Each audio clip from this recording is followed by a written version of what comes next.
జీర్ణించుకుపోయింది. ఇక్కడ మనం పేరు చూసినట్లయితే ఈరోజు ప్రోగ్రాంలో స్వాతంత్ర స్వరం అన్నారు. ఇక్కడ సమరం కాదు, స్వరం అన్నారు. ఈరోజు మనం ఒక కార్యక్రమం జరపాలి, ఇక్కడ సాలార్జంగ్ మ్యూజియం వేదిక మీద జరపాలి అని అంటే దీనికి ఎంతోమంది వెనుక నుండి కృషి చేశారు, ముందుండి యాంకరింగ్ చేస్తున్నారు, మృదంగం వారు సహకారం అందించారు, చిన్న చిన్న పిల్లలు పెద్దవాళ్ళు అందరూ వచ్చి పాటలు పాడుతున్నారు.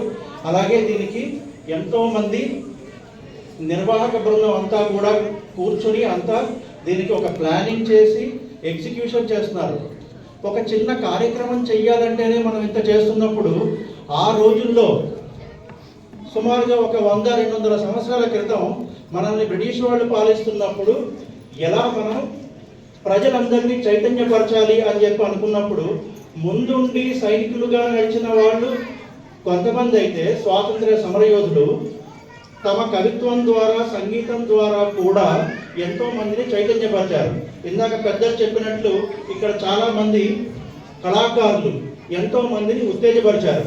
ఈరోజు ఇక్కడికి ప్రోగ్రాం రావాలంటే రాత్రి మనకి వాట్సాప్ మెసేజ్ వస్తుంది, లొకేషన్ పంపిస్తున్నారు, వెంటనే మనం ఇక్కడ రాగలుగుతున్నాం. ఈరోజు వాట్సాప్ లేని రోజుల్లో మన కమ్యూనికేషన్ ఎలా వెళ్ళింది?